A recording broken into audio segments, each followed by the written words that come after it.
계엄령의 위헌성을 판단하려면 비상사태인지 여부를 검토해야 합니다. 헌법 제77조와 계엄법 제2조를 종합해보면 사회 질서가 극도로 교란되어 행정 및 사법 기능의 수행이 현저히 곤란한 경우에는 비상계엄을 선포할 수 있습니다. 그리고 비상계엄이 선포되면 법률이 정하는 바에 의하여 영장제도, 언론, 출판, 집회, 결사의 자유, 정부나 법원의 권한에 관하여 특별한 조치를 할 수 있습니다. 윤석열 대통령에 대한 탄핵 심판에서는 이번 계엄령이 이 요건에 해당되는 것인지 심사하는 것이 가장 중요한 임무입니다. 따라서 비상계엄이 합법적인 것이라면 탄핵 소추 결의서에 기재된 국회 출입 봉쇄 행위, 정치인 체포 시도 행위 등 모두가 비상계엄의 한 내용에 불과한 것이 됩니다. 그렇기 때문에 탄핵 심판에서 계엄의 위헌성 또는 위법성을 심리하자면 비상계엄의 구성 요건을 이루는 비상사태의 존재 여부를 따져보아야 합니다. 대통령은 국회의 탄핵 남발로 행정부의 인적 기능이 마비 상태에 이르렀다고 판단한 것입니다. 또한 국가 필수 예산의 전액 삭감 등으로 국가기관의 실질적인 활동이 불가능한 상태에 이른 것으로 판단한 것입니다. 그리고 부정선거에 대한 의혹을 규명하는 것이 현행 사법 기능으로는 불가능한 상태에 이르렀다고 판단한 것입니다. 다시 말해 계엄법 제2조가 언급한 행정 및 사법 기능 수행이 현저히 곤란한 상태라고 판단한 것입니다.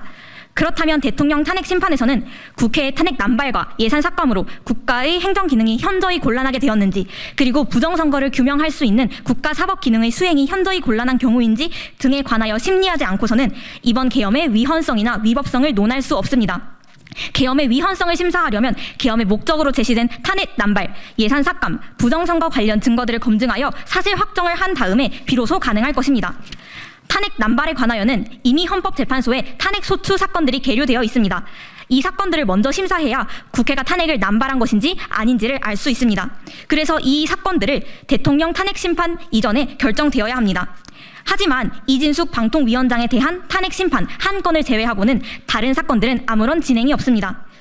부정선거에 관해서는 의혹을 해소하기 위한 증거 신청을 통해 개표자 수와 투표자 수 검증, 선관위 서버 검증 등을 진행하여야 합니다. 그래야 계엄의 정당성 여부를 판단할 수 있기 때문입니다. 하지만 헌재는 부정선거에 관한 증거 신청을 대부분 기각했습니다. 국정원 백종욱 차장의 선관위 서버 5% 검증에 관한 증언만을 인용했습니다. 이 외에는 모두 기각했습니다. 이해할 수 없는 부분입니다. 그런데 백종욱 차장은 선거관리위원회의 업무망, 인터넷망, 선거관리망이 모두 연결되어 부정한 투표와 개표의 가능성이 있다는 충격적인 증언을 하였습니다. 추가적인 확인이 필요한 이유입니다. 지금 헌재는 계엄의 위헌성 여부를 심사하고 있는 것이 아니라 계엄령 선포 상황에서 발생한 지엽적이고 단편적인 사실을 확인하는 데에 매몰되어 있습니다. 국회의 군대를 동원했는지, 선관위의 군대를 파견했는지, 실탄을 지급했는지, 의원을 체포하라고 하였는지 이런 행위들은 설령 인정된다고 하더라도 그 자체로 이번 계엄령이 위법이 되는 것은 아닙니다. 그럼에도 불구하고 헌법재판소가 여기에 집중하는 모습은 오히려 국민들을 선동하는 느낌마저 들기도 합니다. 3. 부정선거에 관한 증거 방법인 검증 신청 기각은 부당합니다. 선관위 보안 점검을 진행한 국정원 백종욱 차장은 해커 입장에서 보면 인터넷망, 선관위 업무망, 선거망이 모두 연결돼 있는 상태라고 증언했습니다. 이것만으로도 부정선거에 대한 우려가 단순한 의혹이 아닌 상당한 개연성이 있는 사실이라고 말할 수 있습니다. 그는 더 나아가 이러한 상태에서는 투표자 명부도 조작 가능하고 개표 수도 조작 가능하고 투표자 개인의 동일성도 위조 신분증을 통하여 조작 가능하다라고 말했습니다. 이러한 증언까지 나왔는데 부정선거에 관한 검증 신청을 기각하고 심사를 진행하지 않는 것은 헌법재판소에 의한 고의적인 입증 방해가 아닙니까? 부정선거는 계엄령의 위헌 여부를 결정하는 중요한 사실입니다. 부정선거가 존재하지도 않았는데 부정선거를 빙자해서 계엄령을 발령했다면 바로 이 계엄에 대하여 위헌 판단을 할 수 있습니다. 선관위 사무총장은 헌법재판소가 인정하면 투표자 수와 개표 수의 검증, 선관위 서버 검증까지도 받겠다라고 진술했습니다.